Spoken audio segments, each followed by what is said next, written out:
말씀 함께 보도록 하겠습니다. 오늘 함께 보실 말씀은 누가복음 24장 1절에서 12절까지의 말씀입니다. 누가복음 24장 1절에서 12절까지의 말씀을 새한글 버전으로 봉독하도록 하겠습니다.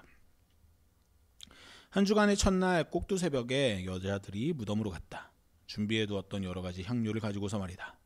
그런데 보니 그 돌이 이미 무덤에서 굴러 치워져 있었다. 그들이 안으로 들어가서 보니 주 예수님의 시신이 없었다. 여자들이 이 일을 두고 어리둥절해하고 있을 때였다. 그런데 보라, 번쩍번쩍하는 옷을 입은 두 사람이 여자들 앞에 불쑥 다가섰다. 여자들은 두려움에 빠져 얼굴을 땅으로 숙였다. 이때 그 두 사람이 여자들한테 말했다. 그대들은 왜 살아계신 분을 죽은 사람들 가운데서 찾고 있나요? 그분은 여기 계시지 않아요. 일으킴 받아 살아나셨어요. 그분이 아직 갈릴레아에 계실 때에 그들에게 어떻게 말씀하셨는지 떠올려 보세요. 그분이 이렇게 말씀하셨지요. 인자는 반드시 죄인들 손에 넘겨져서 십자가에 매달려야 합니다. 그리고 3일째 날에 살아 일어나야 합니다. 그러자 예수님이 하신 말씀들이 여자들에게 떠올랐다. 그들은 무덤에서 돌아와 이 모든 일을 11명의 제자와 그 밖에 다른 모든 사람들에게 알렸다. 그들은 막달라 사람 마리아와 요한나와 야고보의 어머니 마리아와 그들과 함께한 그 밖의 여자들이었다. 그 여자들이 사도들한테 이것들을 말해주었다. 사도들이 보기에 이런 말은 헛소리로 들렸다. 그래서 사도들은 여자들 말을 믿지 않았다. 그러나 베드로는 일어나서 무덤으로 달려갔다. 그가 몸을 굽혀 들여다보니 고운 삼배밖에 없었다. 베드로는 일어난 일을 혼자 몹시 놀라워하면서 돌아갔다. 오늘 우리가 함께 읽은 본문은 부활의 아침을 전하는 누가의 증언입니다. 새벽 어스름 속에서 향료를 들고 무덤을 찾은 여인들은 텅 빈 무덤을 발견합니다. 그렇게 당혹해하는 이들에게 천사가 나타나서 묻습니다. 왜 살아계신 분을 죽은 사람들 가운데서 찾고 있나요? 이 질문은 2000년이 지난 오늘 우리에게도 여전히 유효합니다. 이 질문 앞에서 우리는 한 번 더 생각할 기회를 가지게 됩니다. 우리는 지금 정말 살아계신 그리스도를 만나고 있는지, 혹은 죽은 자들 가운데서 과거의 기억 속에서 박제된 교리 속에서 그분을 찾고 있는지 말입니다. 저 또한 오늘 설교를 준비하면서 다시 한번 생각해보는 시간을 가졌습니다. 예수 그리스도라는 이름, 그 이름이 지금 나의 삶에서 어떤 생명력을 가지고 살아있는지를 말입니다. 혹 그 예수라는 이름이 죽은 사람들 중 하나의 이름으로 내 안에 남아있는 건 아닌지 말이죠. 사실 많은 사람들에게, 특히 종교를 가지지 않은 사람들에게는 예수 그리스도라는 이름이 역사 속에 이름을 남긴 수많은 죽은 사람들 가운데 하나의 이름일 뿐입니다. 하지만 예수를 믿는다고 하는 사람들은 그렇게 기억하지 않습니다. 그리스도인들이 예수 그리스도라는 이름을 기억하는 과정에서 가지는 결정적인 차이점이 있습니다. 그것은 예수께서 십자가에서 죽으시고 부활했다고 믿는 것입니다. 우리는 기독교인들이기 때문에 예수께서 죽으시고 부활하셨다는 사실이 자연스럽게 우리의 의식 안에 장착되어 있습니다. 하지만 조금 더 파고들어서 몇 가지 질문을 한다면 이야기는 달라집니다. 여러분, 정말로 예수님은 부활하셨나요? 예수님이 부활하셨다는 역사적 증거나 기록이 우리가 보는 성서 말고 또 따로 있나요? 우리는 그렇다면 어떻게 예수님이 부활하셨다는 것을 그렇게 확실하게 믿을 수 있을까요? 부활은 정말로 일어났을까요? 부활이 정말로 일어난 사건인지에 대해서 심지어 신학자들조차 일관된 의견을 내어놓지 않습니다. 왜냐하면 2000년이나 지난 일이고 그 당시에는 기록 매체도, 역사를 기록하는 방식도 지금 우리 현대와는 완전히 달랐던 때이기 때문입니다. 그날 새벽 무덤에서 정말 무슨 일이 일어났는지 역사적으로 재구성하는 것은 불가능에 가깝습니다. 그래서 신학자들은 각자의 방식으로 부활을 설명합니다. 루돌프 불트만은 부활을 역사적 사건이 아닌 선포의 사건으로 이해했습니다. 그에게서 중요한 거는 예수님께서 실제로 몸을 가지고 부활했냐, 그래서 무덤이 실제로 비어 있었냐, 이런 게 그한테는 중요한 게 아닙니다. 그한테 중요한 건 어쨌든 그 이후 제자들이 부활의 메시지를 선포하기 시작했다는 사실이었습니다. 그렇기에 불트만에게 있어 부활은 제자들의 신앙 속에서 일어난 사건이라는 거죠. 또 판넨베르크 같은 신학자는 부활이 실제 역사 속에서 일어난 객관적 사건이라고 주장합니다. 빈 무덤과 예수님께서 몸을 입고 부활하신 것들은 역사적으로 믿을 수 있는 사실이며 이것이 없이는 초대교회의 탄생을 설명할 수도 없다고 이야기합니다. 그게 실제로 일어나지 않았다면 어떻게 초대교회가 그런 방식으로 성립할 수 있겠느냐, 이렇게 주장하는 것이죠. 여러분들도 몇 번 들어보셨을 법한 톰 라이트라는 신학자는 더 나아가서 부활이 역사 속으로의 침입이라고 표현합니다.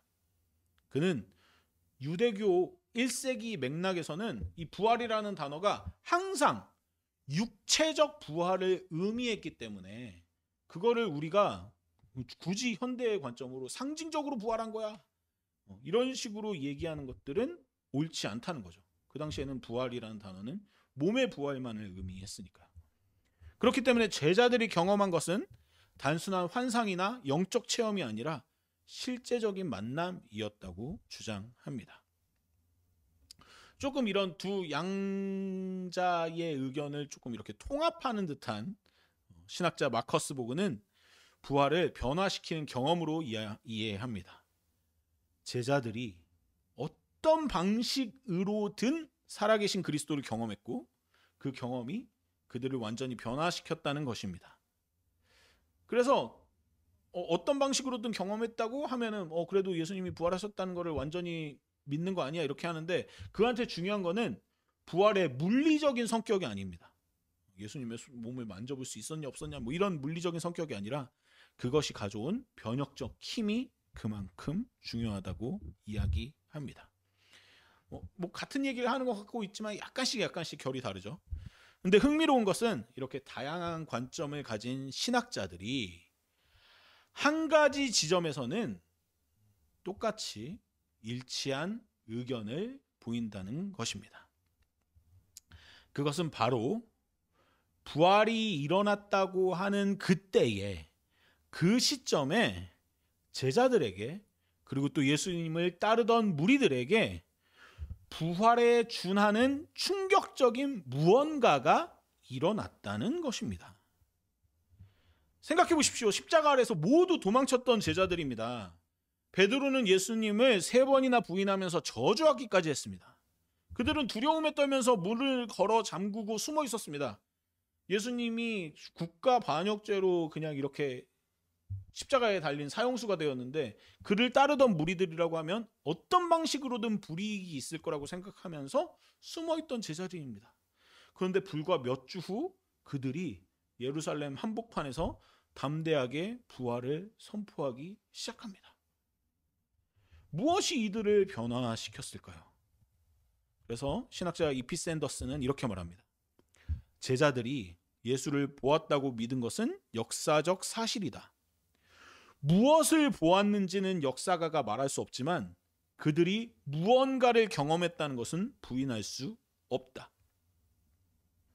심지어 예수님의 부활에 대한 회의적인 의견을 가진 학자들조차도 초대교회의 폭발적인 성장을 설명하기 위해서는 특별한 무언가가 있었음을 인정합니다. 그것이 객관적 사건이든 주관적 경험이든 집단적 체험이든 간에 말입니다. 그렇다면 제자들은 왜 그렇게 그토록 급격하게 변했을까요? 이것에 관해서도 여러 설명이 제시되어 왔습니다. 어떤 이들은 인지부조화 이론을 제시합니다. 메시아에 대한 기대가 너무 강했기 때문에 제자들이 예수님이 완전히 죽으셨다는 현실을 부정하고 새로운 믿음 체계를 만들어냈다는 겁니다. 하지만 이 이론은 제자들이 왜 기꺼이 순교를 택했는지를 설명하지 못합니다. 자신들이 만들어낸 거짓을 위해서 목숨까지 바칠 사람은 한두 사람 있을지 모르지만 이렇게 많은 사람들이 그럴 리는 없으니까요. 어떤 이들은 집단 환각설을 주장합니다. 극도의 슬픔과 스트레스가 집단적 환상을 만들어냈다는 거죠. 하지만 바울은 고린도전서 15장에서 부활하신 예수를 경험한 사람이 500여 명이 된다고 언급합니다. 500명이나 되는 사람들이 분명 이제 물론 고린도전서가 언급하듯이 그 500명이 전체가 다 증인이 아니었다 하더라도 상당수의 사람들이 동시에 예수님의 증인이 된 것은 사실인데, 그 사람들이 동시에 환상을 보고 그 환상을 믿고 자신의 삶과 죽음까지도 바친다는 것은 상상하기 어렵습니다. 또 어떤 이들은 예수님께서 잠시 기절하신 것이라고, 그래서 그 기절하신 예수님을 무덤에서 빼냈거나 혹은 정말 죽기는 했는데 시체를 예수 제자들이 어찌어찌 숨겨가지고 부활 사건을 만들어냈다. 이런 얘기들도 하는데, 성서가 기록하고 있듯이 예수님께서 공경모양이 자기가 죽었다가 살아날 것이라고 이렇게 예언하는 것들이 있었는데, 로마 군대나 혹은 유대 병사들이 그런 부분들에 있어서 경비를 소홀히 했을 것이라고 보기는 또 어렵습니다. 그래서 결국 많은 이들은 오히려 가장 설득력 있는 설명이 가장 가능성 없어 보이는 그 부활이 실제로 일어난 일이라고 말합니다. 제자들은 정말로 살아가신 예수님을 만났고 그것이 어떤 형태였든 간에 그들에게는 압도적으로 실제적인 경험이었습니다. 심지어 의심하던 제자 도마의 의심이 확신으로 바뀐 것처럼 그들은 나의 주님, 나의 하나님이라고 고백할 수밖에 없는 무언가를 경험했던 것입니다. 게다가 오늘 본문에서도 주목할 만한 사실이 있습니다. 그것은 부활의 첫 증인이 여성들이었다는 사실입니다. 1세기 유대 사회에서 여성의 증언은 법정에서 인정받지 못했습니다. 만약 제자들이 부활 이야기를 꾸며냈다면 절대 여성을 첫 증인으로 내세우지는 않았을 것입니다. 그런데도 모든 복음서가 여성들을 첫 증인으로 기록합니다. 막달라 마리아, 요한나, 야고보의 어머니 마리아. 이들은 향료를 들고 무덤을 찾았습니다. 죽은 이를 위한 마지막 섬김이라고 생각하면서 찾았던 거죠. 그러나 그들이 만난 것은 죽음이 아니라 생명, 부활 사건이었습니다. 오늘 본문 11절에 사도들이 보기에 이런 말은 헛소리로 들렸다라는 기록은 오히려 이 이야기의 진실성을 보여줍니다. 제자들조차 너무나도 황당해서 처음에는 믿지 않았던 겁니다. 꾸며난 이야기라고 보기에는 어려운 당황스러운 현실이었습니다. 마지막으로 부활 이후 가장 놀라운 변화는 공동체의 탄생입니다. 사도행전 2장은 이렇게 기록합니다. 믿는 사람들은 모든 것을 공동으로 소유했으며 재산과 소유물을 팔아 각 사람의 필요에 따라 나누어 주었다고요. 이것을 단순한 종교적 열광으로만 해석하기가 어렵습니다. 그들은 부활하신 그리스도의 삶을 실제로 구현하고 있었습니다. 예수께서 보여주신 나눔과 섬김의 삶을 그들이 실제로 모든 삶을 내려놓으면서까지 이어가고 있었다는 점에서 부활 사건의 어떤 의미가 이 안에 보여지는 것이죠. 플리니우스라는 로마 총독은 112년경 트라냐우스 황제에게 보낸 편지에서 그리스도인들에 대해서 이렇게 보고합니다. 그들은 새벽에 모여 그리스도를 신처럼 찬양하고 도덕적인 삶을 살기로 서약한다. 도둑질하지 않고 간음하지 않고 거짓말하지 않기로 맹세한다. 이처럼 이방인들의 눈에 보기에도 그 그리스도를 따르는 사람들, 그리스도인들의 삶은 특별했습니다. 그들은 예수를 따라 살았고 그들의 삶이 부활의 증거가 되었습니다. 교회의 역사를 통해 수많은 사람들이 예수를 살아계시게 만들었습니다. 4세기 갑바도기아의 대바실리우스는 기근이 들었을 때 자신의 모든 재산을 팔아 바실리아드라는 거대한 구호시설을 만들었습니다. 병원, 고아원, 나그네를 위한 숙소가 있는 이 시설은 당시로서는 혁명적이었습니다. 그가 모든 재산을 팔아 그런 선택을 한 결정적인 이유는 마태복음에서 예수님께서 내 것을 팔아 가난한 이들에게 주라는 말씀을 했기 때문입니다. 그의 행동으로 인해 사람들은 그의 삶에서 살아계신 그리스도를 보았습니다. 13세기 아시시의 프란체스코는 부유한 상인의 아들이었지만 모든 것을 버리고 가난한 이들과 함께 살았습니다. 그가 나병 환자를 끌어안았을 때 사람들은 그리스도의 사랑이 여전히 살아있음을 보았습니다. 20세기 디트리 보네퍼 목사님은 나치에 저항하다가 처형당했습니다. 그는 값싼 은혜를 거부하고 제자도의 대가를 치렀습니다. 그의 죽음 또한 부활신앙의 살아있는 증거가 되었죠. 마틴 루터킹 목사는 나에게는 꿈이 있습니다라고 외치며 정의와 평화를 위해 싸웠습니다. 그는 예수의 산상수훈을 사회의 정의 운동으로 구현했습니다. 그가 암살당했을 때 그는 죽었지만 사람들은 그의 꿈이 죽지 않았음을 알고 있었습니다. 왜냐하면 그가 따랐던 그리스도가 우리 안에, 그리스도를 기억하는 자 안에 여전히 살아 계시기 때문입니다. 역사에 이름을 남기지 않은 수많은 평범한 그리스도인들 또한 자신들의 삶으로 예수 그리스도의 부활을 증거하고 증언했습니다. 여기서 우리는 부활의 역설을 만나게 됩니다. 예수의 부활이 제자들을 그리고 그 이후에 그리스도인들의 삶을 변화시킨 겁니까? 아니면 변화된 제자들과 그 후에 예수 그리스도를 따르는 사람들로 인해서 예수 그리스도의 부활이 의미 있어진 겁니까? 전 둘 다라고 대답하는 것이 맞는 것 같습니다. 부활은 정말로 제자들을 변화시켰고 그리고 그 변화된 제자들의 삶이 부활을 더욱더 선명한 실제로 만들었습니다.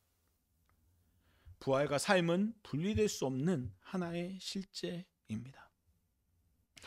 예수께서 정말 실제로 부활하셨다고 한들 그것이 역사 기록 안에 선명하게 남아 있었다고 한들 그 뒤에 예수의 가르침을 따라서 사는 사람들이 없었다면 그 부활이 도대체 무슨 의미가 있습니까? 신기한 그냥 사건 하나에 불과하겠죠. 조금 다르게 말해서 우리가 예수의 부활을 믿는다고 해도 예수처럼 살아가지 않는다면 우리 안에 있는 부활에 대한 믿음이 무슨 의미가 있습니까? 오늘날 우리는 여전히 죽음의 세력에 둘러싸여 있습니다. 전쟁, 기아, 불평등, 환경 파괴, 뉴스를 볼 때마다 우리는 절망합니다. 예수의 사랑과 정의의 그 가르침들이 정말 이 세상에서 의미가 있을까요? 그 질문에 대해서 부활의 증인들은 이렇게 말하는 것만 같습니다. 바로 이런 때일수록 우리가 예수를 살아계시게 만들어야 한다고요. 우리의 삶으로, 우리의 선택으로, 우리의 사랑으로 말입니다. 용서를 구하는 이들을 용서할 때 미움이 사랑으로 부활합니다. 절망에 빠진 이웃에게 희망을 전할 때 죽음이 생명으로 부활합니다. 불의에 침묵하지 않고 진실을 말할 때 거짓이 진리로 부활합니다. 나만을 위한 삶에서 이웃을 위한 삶으로 돌아설 때 이기심이 사랑으로 부활합니다.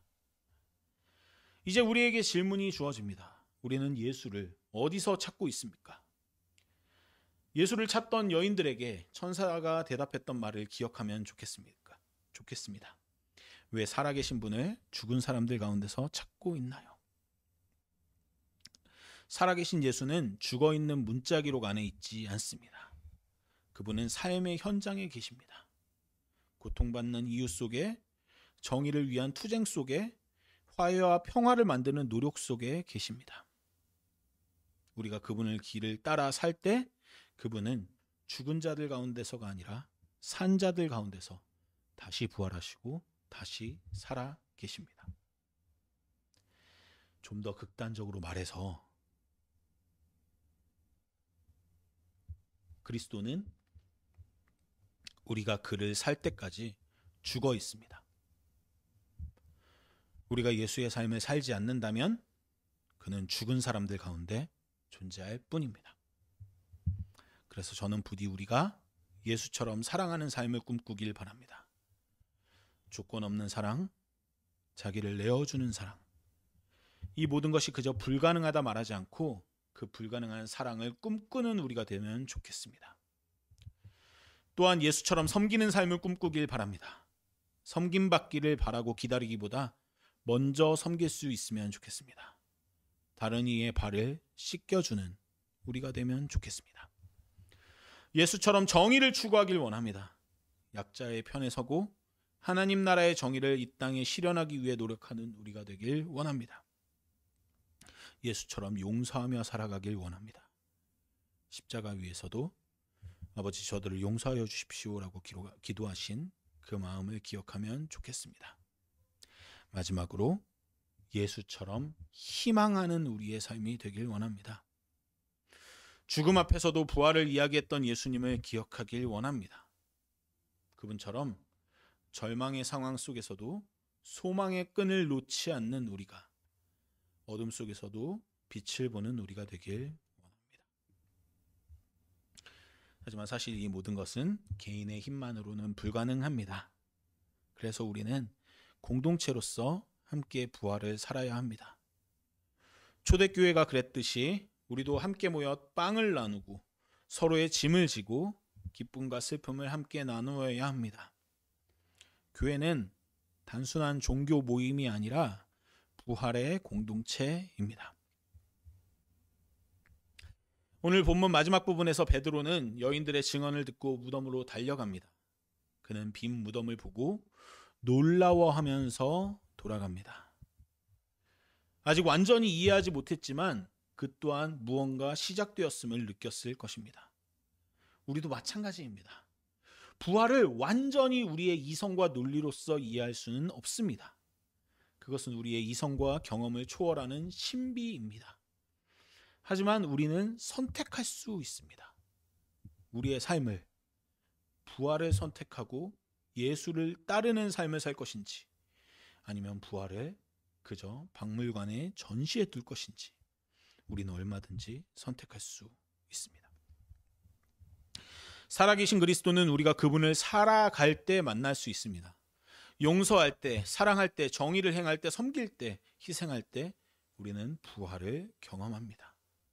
그리고 다른 사람들도 그때 비로소 우리를 통해 살아계신 그리스도를 만나게 됩니다. 우리가 예수의 길을 따라 살 때 그분은 더 이상 죽은 자들 가운데 계시지 않습니다. 그분은 우리 가운데 우리를 통해 우리와 함께 살아 계실 것입니다. 이것이 부활의 신비이자 우리의 소명입니다. 부활하신 주님의 은혜와 평화가 지금 여러분의 삶에 함께 하시기를 간절히 소망합니다.